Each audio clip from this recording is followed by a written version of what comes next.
The internet sometimes really chaps my ass. Like this ridiculous, asinine list of the best investments out there. If you follow lists like this, you're headed for a wreck because it makes no sense. I'm going to explain it and I'm going to fix it. Hi everyone, welcome back to your classroom. I'm Thatcher Taylor, certified financial planner and owner of ProPath Financial. And one thing I do for my clients is manage their investments to make sure it supports their vision for retirement. So we got to make sure your assets grow and do what they're supposed to do so you can live the retirement that you want.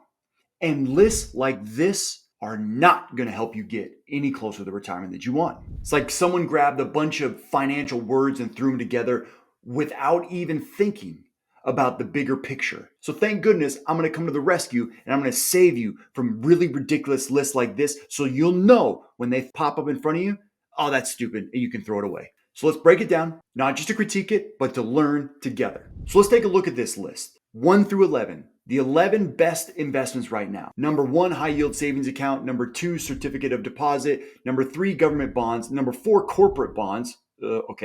Number 5, money markets. You can already see the problems. Number 6, mutual funds. Number 7, index funds. Number 8, exchange traded funds. Number 9, dividend stocks. Number 10, stocks, which it's just scratching all over me. And number 11, gold. So we're just throwing everything into the same bucket and calling them investments now. You can see with this list where it doesn't make a lot of sense. But if you can't quite get it, I'm going to explain it to you. Okay, first thing, not everything on this list is an investment. And let's start here. High yield savings accounts, CDs, money market funds are not traditional investments that could carry really long-term growth. They may pay off a little bit for you, but their value is going to stay flat. Their goal is to preserve capital and maybe keep up with inflation. Are they useful? Absolutely. And I'm going to tell you why in a couple minutes. Are they investments? Not really. They're more like a warm-up. They're not really the workout. The next big set of problems with this list is the redundancy. A lot of repetition. It's like saying the exact same thing just in slightly different ways, and it adds no value to what we're trying to do here. Like looking at this list again, number 9 and 10, 9 is dividend stocks, 10 are stocks. Last I checked, dividend stocks are stocks.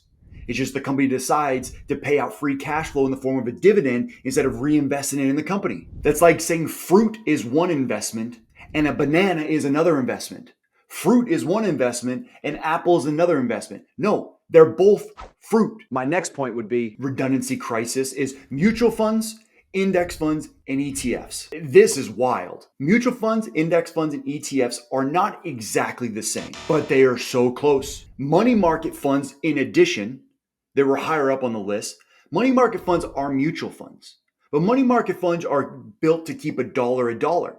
So you can understand how moving mutual funds down the list does not make any sense because a money market fund is a mutual fund, and a mutual fund is just an investment type. Index funds are basically mutual funds. They're just passive and low cost. And ETFs are like index funds, which are like mutual funds. ETFs just trade intraday. Index funds, mutual funds, ETFs, those are all just the investment vehicle type. Underneath them, they could be stocks or bonds or money market funds. So technically, number 5 through number 8 could be lumped together as pooled investment vehicles. It's just crazy. And then point 3 on the redundancy crisis is government and corporate bonds. To put them at the top of the list, it's crazy to me because which type of government? Which type of bonds? What's the duration bonds? Are we talking about T-bills domestically? Are we talking about 30-year bonds? Because as we can see with the yield curve, different lengths of bonds do not add the same amount of value.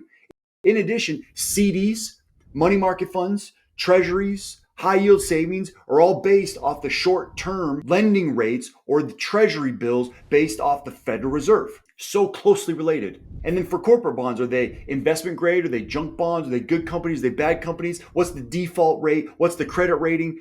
Are we just throwing bonds on the list without any context?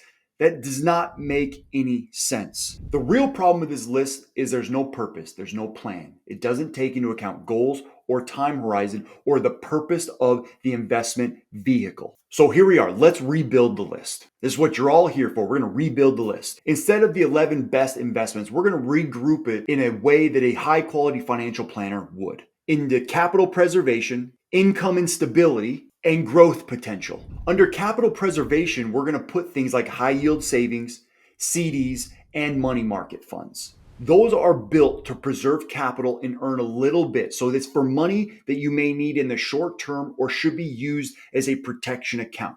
It's not for long-term growth. It's going to help accumulate assets and build towards your future. So it's capital preservation. Next is income instability, which would be government bonds, corporate bonds, maybe even dividend paying stocks, but we can debate that quite a bit.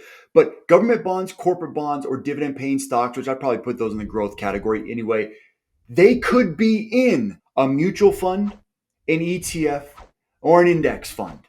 You see how it doesn't make any sense to list one of those individually? Because those are all just the investment vehicles. Underneath the mutual fund, index fund, or ETF is a bundle of whatever investment type that supports the goal of that fund that you get to utilize for your goals. So the purpose of income and stability is maybe to generate income, create some stability in the accounts, extend out your time horizon to further than a couple of years like we did in the preservation phase of this. Now we're just going to extend some money out so maybe you can incur a little bit more risk with higher earnings potential. The next segment is being growth oriented, which would include stocks, whether those stocks are growth stocks, international stocks, small cap, mid cap, large cap, and everything in between. And those stocks, again, can be within index funds, ETFs, mutual funds, or you can buy them individually if you want. But either way, to put on the list stocks is fine because they could be in different versions of investment vehicles to get you towards your goals. But usually growth-oriented investment types like stocks, whether in a mutual fund, index fund, ETF, or you buy them individually, is going to be built for long-term wealth and to outpace inflation. All of my most successful clients have really large equity-based holdings. And then kind of the next category is hedging or an alternative investment, which would be gold. And its importance could be moved up and down the list, but it's built to protect purchasing power and hedge against different investment strategies because it's not exactly correlated with stocks, which means if stocks go up, it doesn't necessarily mean gold goes up. Stocks could go up, gold could go down. When stocks go down, gold could go up. So it creates hedges in your portfolio. So there you go, a more logical, functional breakdown of the tools available. The original list doesn't make any sense. It literally doesn't make any sense. And as an investor, someone that cares about the retirement, you can't just pick from a generic list. You got to build your life out to importance on different goals and what you need money for, and then find the investment vehicle that supports those goals. So the next time you see one of these lists, just ignore it, throw it out, and go down below and hit the link, and I'll help build it for you, and we'll get you towards your goals safely, securely, and happily. Thanks for listening. We'll see you next time.